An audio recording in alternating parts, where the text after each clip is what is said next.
నమస్తే, welcome to Lia news.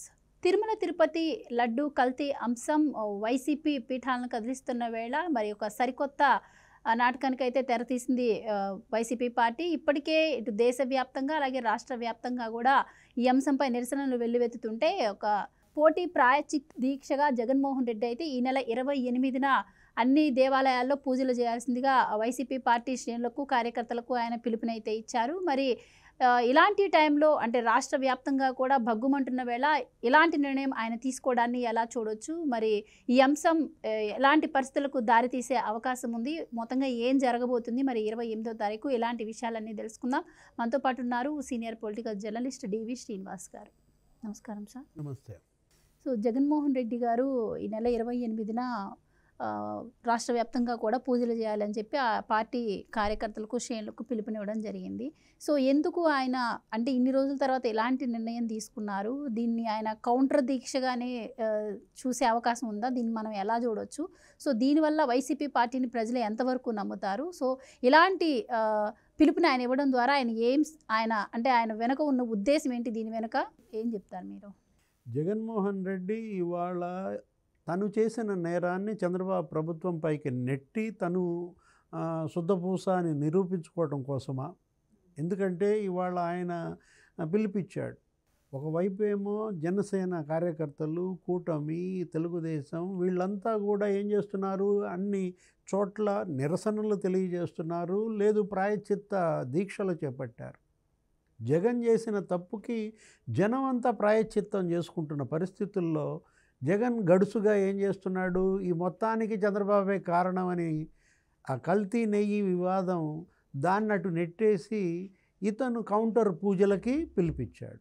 అంటే ఉద్రిక్తతలు ఏ విధంగా పెంచాలని చూస్తున్నాడు, దీన్ని ఒక లా అండ్ ఆర్డర్ సమస్యగా మార్చాలని కుట్ర చేస్తున్నట్టుగా కనపడతారు. ఆయనే స్వయంగా అలిపిరి మెట్ల మార్గాన కాలినడకన నేను 28న దర్శనానికి స్వామివారి దగ్గరికి వస్తానన్నాడు. అంటే ఇప్పుడు ఇవాళ జగన్మోహన్ రెడ్డి తిరుమల తిరుపతికి వస్తే అక్కడ ఏ ఉద్రిక్తతలు ఏర్పడతాయి? ఎందుకంటే డిక్లరేషన్ ఇవాళ అక్కడ పెద్ద ఇష్యూగా మారింది. జగన్మోహన్ రెడ్డి ఎందుకు డిక్లరేషన్ ఇవ్వరు? డిక్లరేషన్ ఇస్తేనే జగన్మోహన్ రెడ్డి తిరుమల తిరుపతి స్వామివారి దర్శనానికి రమ్మని అందరూ డిమాండ్ చేస్తున్నారు. హిందూ సంఘాలన్నీ నిలదీస్తున్నాయి. ఏంటి జగన్మోహన్ రెడ్డి రేపొద్దున మరి అలిపిరిలో డిక్లరేషన్ ఇస్తాడా? లేదు డిక్లరేషన్ ఇవ్వకుండానే మొండిగా బయలుదేరతాడా? ఒకవైపు హిందూ సంఘాలు, స్వామీజీలు, మరోవైపు జగన్మోహన్ రెడ్డి, వైసీపీ శ్రేణులు మధ్య యుద్ధమా? ఈ ఉద్రిక్తతలు ఎటు దారితీస్తాయి? ఏదో రకంగా ఆంధ్రప్రదేశ్లో శాంతి భద్రతల సమస్య సృష్టించాలనా? దీన్ని అడ్డం పెట్టుకుని మళ్ళా దేశంలో ఢిల్లీలో దీక్ష చేస్తాడా? మనం చూసాం 6 హత్యలు జరిగితే ఏదో 3 హత్యలు రాజకీయ పరమైనవి, 3 మిగతా వేరే ఆస్తుల తగాదాలైతే 36 మంది హత్య చేశారని ఢిల్లీలో దీక్ష చేశాడు. అంటే చంద్రబాబు ప్రభుత్వాన్ని చికాకు పరచాలా, పరిపాలన పైన దృష్టి పెట్టనీయకుండా చేయాలా, ఆయన ఫెయిల్ అయ్యాడని ప్రజల్లోకి పంపించాలా? ఏది ఒకవైపేమో సూపర్ 6 అమలు చేయట్లేదు అంటారు, మరోవైపేమో అసలు అసెంబ్లీకే ఇతను హాజరు కాడు, ప్రతిపక్షంగా తన పార్టీని నడపలేని అసక్తత, ఒక ఆందోళనలు ఏ విధంగా ప్రజా సమస్యలపై ఈ 100 రోజుల్లో అతను చేపట్టలేదు, ప్రతిపక్షంగా అతను ఫెయిల్ అయ్యాడు, ప్రజల్లో ఉండకుండా వారానికి ఒకసారి బెంగళూరు వెళ్ళిపోతున్నాడు, ఇప్పటికి 10 సార్లు 11 సార్లు వెళ్ళాడు, ఇది రేపు వెళ్తే 11వ ఆయనకి బాగా కలిసి వచ్చిన నంబర్ 11 మంది ఎమ్మెల్యేలు, అక్కడ కూడా 11 మంది రాజ్యసభ సభ్యులు, ఆల్రెడీ 3 దూకేసినట్టున్నారు, ఇంకా 8 మిగిలారు. ఇప్పుడు ఈ 11 ఎమ్మెల్యేల్లో మరి దూకుళ్ళు ఇంకా బిగిన్ అయినట్లేరు. ఇప్పుడు ఈ అలిపిరి దగ్గర ఒక ఉద్రిక్తత ఏర్పడే అవకాశం ఉంది. ఎందుకంటే మనం ఇందాక అనుకున్నాం డిక్లరేషన్ ఇస్తే తప్పేంటి? అవును, అబ్దుల్ కలాం రాష్ట్రపతి, ఆయన ఏంటి, ఆయన అలాంటి వ్యక్తే ఇస్తే తప్పేంటి? ఇప్పుడు ఆయన ముస్లిం, సోనియా గాంధీ ఇచ్చింది కదా, ఏంటి యూపీఏ చైర్పర్సన్ ఆమె సోనియా గాంధీ ఇవాళ తను క్రిస్టియన్, స్పష్టంగా ఆమె డిక్లరేషన్ ఇచ్చి వెళ్ళినప్పుడు నువ్వు క్రిస్టియన్, నువ్వు ఇస్తే తప్పేంటి? ఇప్పుడు డిక్లరేషన్ ఏముంటుందమ్మా? డిక్లరేషన్లో ఏముంటుంది? However I have faith in Lord Venkateswara and reverence to him and to his worship. ఏముంది అందులో? ఒకే ఒక single sentence, however I have faith in Lord Venkateswara and reference to him and to his worship. ఆయన పైన నాకు నమ్మకం ఉంది, ఆయన దేవుడని నేను విశ్వసిస్తున్నాను. I may be permitted to enter the temple and have darshan of the Lord. నన్ను అనుమతించండి దేవదేవుడి దర్శనానికి. కింద నీ పేరు, నీ అడ్రస్సు, మొబైల్ నంబరు, సంతకం. ఇందులో ఇంత సింపుల్. అంటే ఇవ్వకుండా వెళ్ళాడు అంటే ఇది అంటే మొండితనమా, మూర్ఖత్వమా, బరితెగింప, నేనెందుకు ఇవ్వాలి అన్న పంతమా? ఇస్తే తప్పేంటి? ఇస్తే నీ మతాన్ని గౌరవించినట్టు, ఏది క్రిస్టియానిటీని ఆనర్ చేసినట్టు. ఇస్తే హిందూ మతాన్ని గౌరవించినట్టు, హిందూ మతాన్ని ఆనర్ చేసినట్లు. అంటే నువ్వు ఇవ్వకుండా హిందూ మతాన్ని అవమానిస్తావా? ఇవ్వకుండా క్రిస్టియానిటీని అవమానిస్తున్నావు కదా. ఇతను రెండింటికి చెడ్డ రేవడవుతాడు రేపొద్దున. ఏది భవిష్యత్తులో జగన్మోహన్ రెడ్డి అయ్యేది ఏంటంటే, అటు క్రిస్టియన్లు ఇతను ఆదరించరు, ఇటు హిందూస్ ఆల్రెడీ ఇప్పుడు బగ్గుమంటున్నారు. జగన్మోహన్ రెడ్డి నీకు ముందు నుయ్యి వెనక గొయ్యి కాదు, అసలు అతను అడుగు పడితే గొయ్యే. ఇవాళ నువ్వు హిందువులను అవమానించటం ఎందుకు? ఇప్పుడు చేసావు, ముఖ్యమంత్రిగా ఏలుకున్నావు, 5 ఏళ్ళు భ్రష్టు పట్టించావు టీటీడీ బోర్డుని. ఏది హిందూయేతరులను నువ్వు బోర్డు చైర్మన్లుగా చేసావని. ఇద్దరికిచ్చాడు ఆయన బోర్డు చైర్మన్. ఎవరు? అటు సుబ్బారెడ్డికి, ఇటు భూమన కరుణాకర్ రెడ్డికి. సుబ్బారెడ్డి భార్య, ఆమెమో మరి బైబిల్ పుచ్చుకుంది. ఇతను మొన్న వెళ్ళాడు తులాభారానికి. తులాభారానికి వెళ్ళినప్పుడు సుబ్బారెడ్డి భార్య ఏమని నినాదాలు చేసింది? జగన్ రక్షక గోయిందా గోయిందా. వెంకటేశ్వర స్వామి ఆయన ఏంటి? కోట్లాది భక్తుల రక్షకుడు. భక్తుల్లో ఈయన కూడా ఒకడే అనిపిస్తే తప్పేంటి? నేను నీ భక్తుల్లో ఒకడిని స్వామి అని సంతకం పెడితే తప్పేంటి? జగన్మోహన్ రెడ్డి రేపొద్దున డిక్లరేషన్ ఇవ్వకుండా అలిపిరి ఆ కాలిబాట దగ్గరికి వెళ్తే ఒక పెద్ద యుద్ధం జరిగేటట్టుగా మనం చూసాం. ఏది? ఆ లడ్డు వివాదం వల్లే ఇవాళ మొత్తం అసలు గోరఖ్పూర్ దగ్గర నుంచి నీకు తమిళనాడు, తర్వాత మహారాష్ట్ర, ఆ తర్వాత మధ్యప్రదేశ్, భోపాల్, ఇండోర్, అన్ని చోట్ల నీకు రోడ్ల మీదకి వచ్చి హిందూ వాహిని, బజరంగ దళ్, ఆర్ఎస్ఎస్ అందరూ ఇవాళ ఆయన్ని దిష్టిబొమ్మలు తగిలేస్తున్నారు కదా. ఈ పరిస్థితుల్లో జగన్మోహన్ రెడ్డి అసలు ఈ పిలుపు ఇవ్వచ్చా? ఇప్పుడు పవన్ కళ్యాణ్ ప్రాయశ్చిత్త దీక్ష ఆయన చేపట్టాడు. నిన్న కనకదుర్గమ్మ టెంపుల్లో ఆ మెట్లన్నీ కూడా శుభ్రం చేసి ఆ పసుపు కుంకుమ పెట్టి ఆయన అమ్మవారిని వేడుకున్నాడు. ఆయన వారాహి భక్తుడు. ఆయన రథానికే వారాహి అని పేరు పెట్టుకున్నాడు. ఒక దీక్ష. ఆయన దీక్ష చేస్తే మీరు పోటీ దీక్షలకు పిలుపివ్వడం ఏంటి?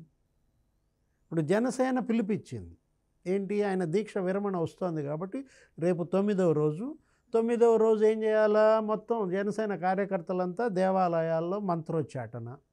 ఆయన అక్టోబర్ 1న వెళ్తున్నాడు. ఎక్కడికి? పవన్ కళ్యాణ్. అక్టోబర్ 1న పవన్ కళ్యాణ్ వెళ్తున్నాడు. 2వ తారీఖు స్వామివారి దర్శనం, దీక్ష విరమిస్తాడు. ఎప్పుడు? 2వ తారీఖు. అంటే పవన్ కళ్యాణ్ తిరుమల తిరుపతి 1వ తారీఖు వెళ్తున్నాడని నువ్వు 28వ తారీఖు దీనికి పిలిపించావా? అండ్ ఇంకోటి కూడా అయి ఉండొచ్చు సార్. అంటే ఇప్పటి వరకు కూడా ప్రజలందరినీ 5 సంవత్సరాలు మభ్యపెడుతూ వస్తున్నాడు కదా, నేను హిందువుని, లేదు నేను క్రైస్తవుణ్ణి అని చెప్పి. ఇప్పుడు దానికి అసలుకే ఎసురొస్తున్న వేళ మరి ఆయన ఏదో ఒక రకంగా బయటపడాలి కదా దీని నుంచి. అందుకని చెప్పి ఇలాంటి ప్రయత్నం చేస్తున్నారు అని కూడా అంటున్నారు. అంటే ఆయనకి హిందుత్వం ఇప్పించిన గురువుగారు ఎక్కడున్నాడు? ఆ స్వామీజీ స్వరూపానంద ఇంతవరకు గాయబ్. హరిద్వార్లో ఉన్నాడా? లేకపోతే శారదాపీఠం విశాఖపట్నంలో ఉన్నాడా? లేకపోతే శారదా మఠం బిల్డింగులు కట్టాడు కదా తిరుమల తిరుపతిలో జగన్మోహన్ రెడ్డి ఇచ్చినటువంటి ఆ మఠం భూముల్లో, అక్కడ ఉన్నాడా? ఎక్కడున్నాడు? ఇంతవరకు ఈ వివాదం మీద స్వరూపానంద ఎందుకు స్పందించలేదు? ఇదంతా స్వరూపానంద చేసిన ఉపద్రవం కాదా? ఆ రోజు జగన్మోహన్ రెడ్డిని స్వరూపానంద తీసుకుపోయి ఆ హరిద్వార్లో లేకపోతే ఆ గంగలో ముంచటం, ముద్దులు పెట్టడం. స్వామీజీ ముద్దులు పెట్టడం ఏంటమ్మా? ఇప్పుడు ఇవాళ స్వరూపానంద ఇవాళ ప్రజలంతా స్వరూపానంద దిష్టి బొమ్మలు తగలేయాలి నిజం చెప్పాలంటే. ఆయన అనకూడదు స్పందించాల్సిన కానీ అవసరం కూడా ఉంది కదా ఈ టైంలో.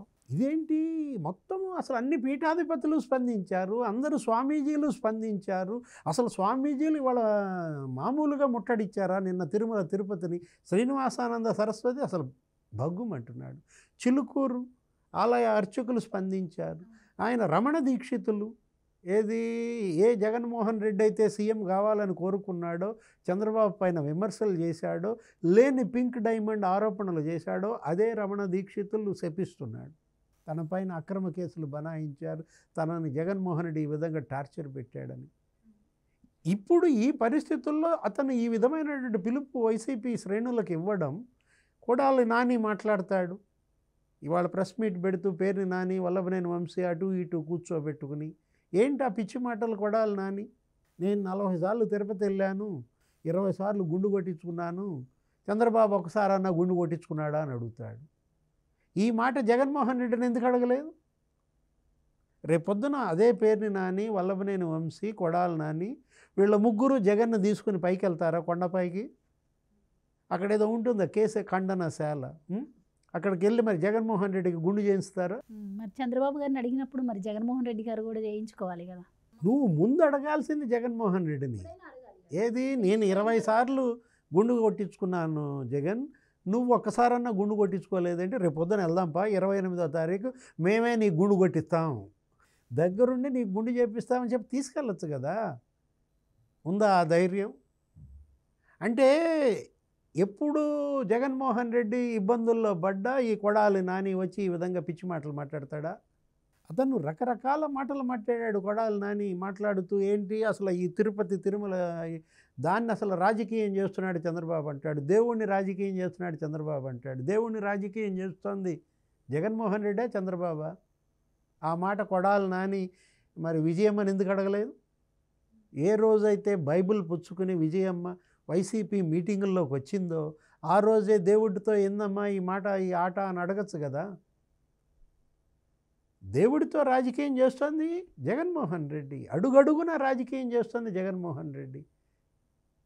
ఇప్పుడు 5 ఏళ్ల జగన్మోహన్ రెడ్డి పరిపాలన, అతని హిందూ ద్వేషం ఇవాళ పరాకాష్ట.